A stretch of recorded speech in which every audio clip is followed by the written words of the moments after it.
O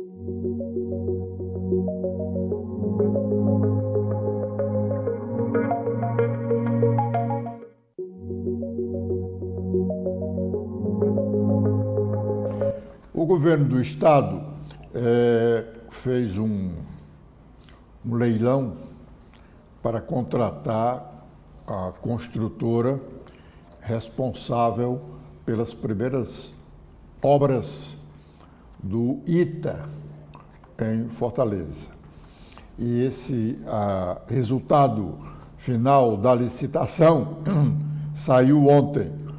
Foi uma concorrência por menor preço, feito pela Secretaria da Casa Civil, que anunciou o resultado final da concorrência eletrônica pela via da Comprasnet de interesse da Superintendência de Obras Públicas, SOP.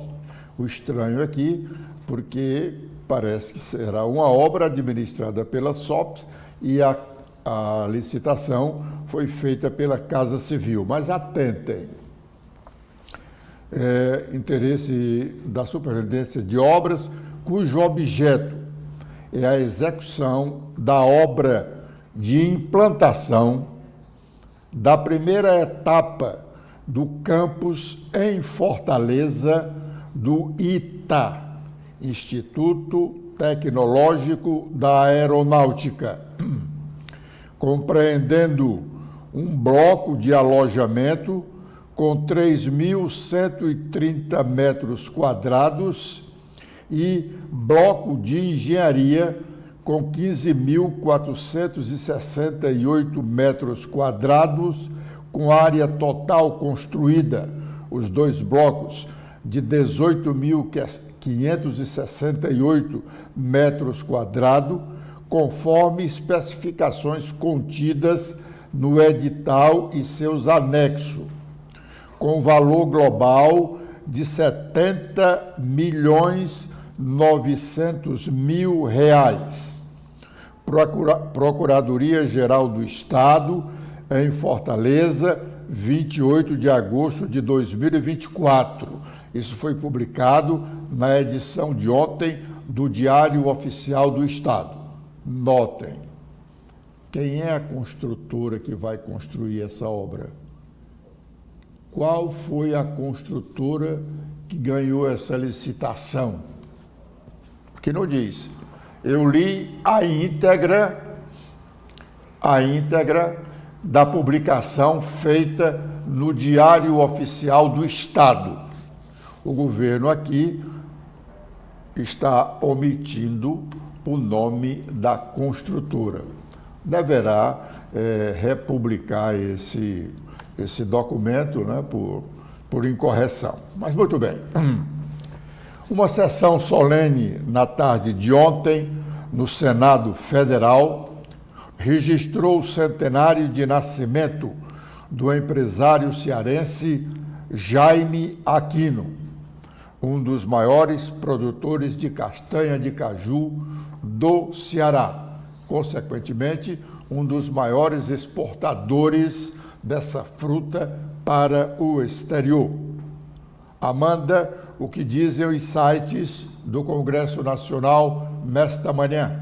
Olá, Edson. Olá para você que nos acompanha aqui na TV da Transparência. Os destaques aqui no Congresso, a gente começa com o site do Senado, que comemora hoje, em uma sessão, o Dia do Advogado. Também destaque é que a Comissão de Assuntos Econômicos analisa também hoje o projeto que permite a dedução integral do imposto de renda dos gastos de educação de pessoas com o transtorno do espectro autista, independentemente da instituição em que estudem. Se aprovado, esse projeto de lei seguirá para votação na Câmara dos Deputados. Também em destaque é a Comissão de Educação, que pode votar a criação de mecanismos de controle social da rede pública de ensino. A criação desses mecanismos de transparência pública e de controle social da rede pública Pública está na pauta da Comissão de Educação do Senado, agendada para acontecer hoje. Esse projeto de lei da deputada federal Tabata Amaral tem um voto favorável do relator, o senador Alessandro Vieira. Também destaque a fala do senador cearense Eduardo Girão. Ele fala que o STF está destruindo o Brasil e o Senado é conivente. Ele fez esse pronunciamento ontem, na segunda-feira, e disse que para o parlamentar a Corte transformou o país em uma vergonha mundial. Também destaque aqui no site do Senado o Gabriel Galípolo, indicado aí para o Banco Central, ele que faz visitas aos senadores, e também o Senado que homenageia Jaime Tomás de Aquino,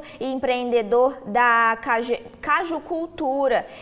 O Senado ele promoveu ontem essa homenagem especial ao centenário do nascimento do empresário Jaime Tomás de Aquino. Ele fundou a Companhia Nacional de Óleos do Nordeste, a Cione, e contribuiu para a consolidação da cajucultura no Brasil. A homenagem que contou aí com participação dos familiares do empresário foi realizada por uma iniciativa do senador cearense Eduardo Girão.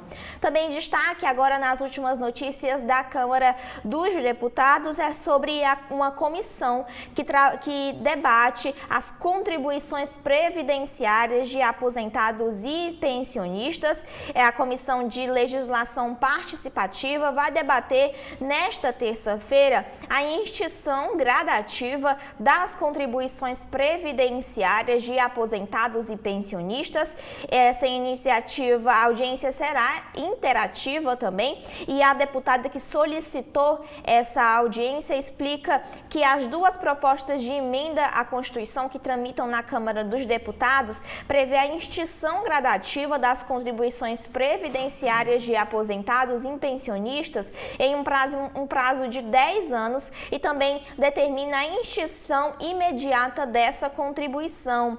Também destaque são sobre as relações exteriores aqui, que vem sendo debatida na Câmara dos Deputados, sobre as imigrações internas que acontecem aqui no Brasil. Para a ONU é necessário prevenir as mudanças climáticas para amenizar os deslocamentos internos. Quem debateu sobre esse assunto foi a Comissão Mista de Migrações, que falou aí sobre a aprovação de uma política nacional para os deslocados internos. E por fim, o destaque na Câmara dos Deputados é na área de ciência, tecnologia e comunicações. Proposta permite a criação de redes de rádio e de televisão, hoje proibida. Esse projeto de lei já foi aprovado no Senado e permite a formação de redes concessionárias de rádio e TV.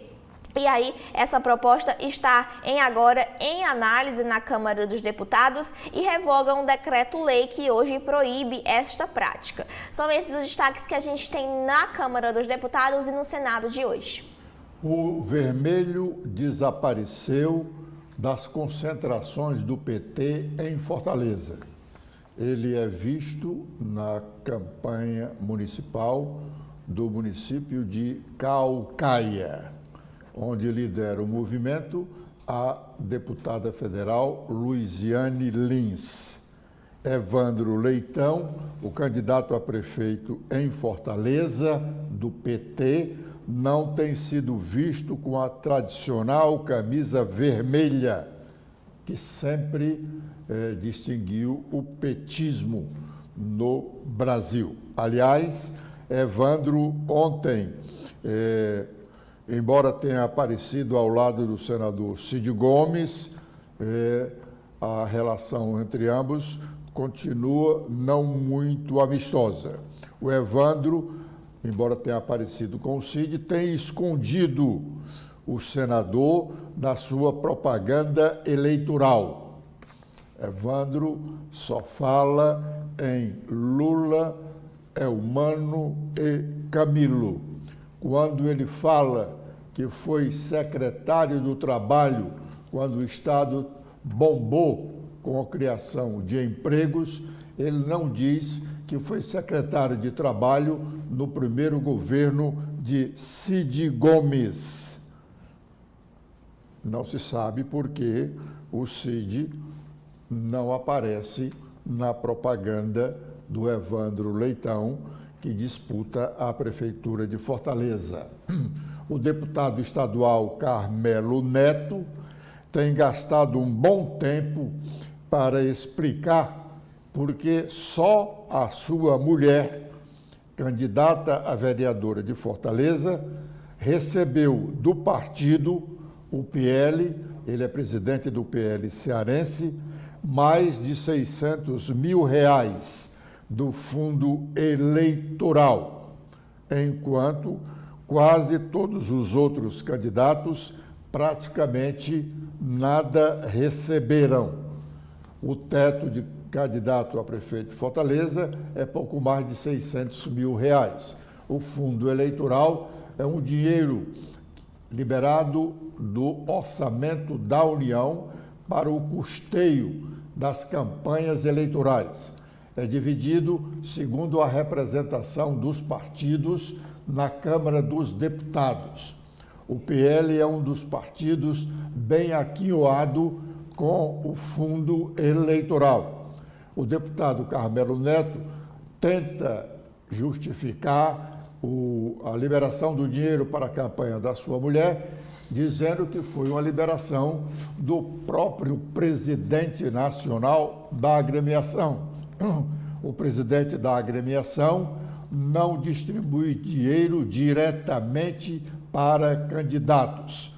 Ele distribui o dinheiro, de acordo com os critérios que o partido estabeleceu, para os diretórios. No caso agora, eleições municipais, para os diretórios municipais. Os diretórios são os responsáveis pela distribuição.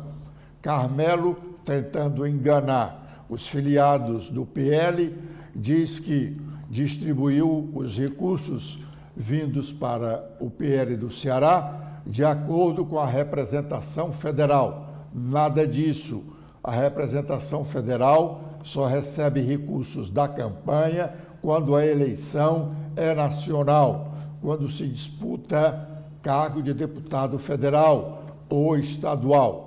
No caso aqui, o dinheiro é para a campanha dos candidatos a prefeito e a vereadores. Ele também diz que contratou advogados.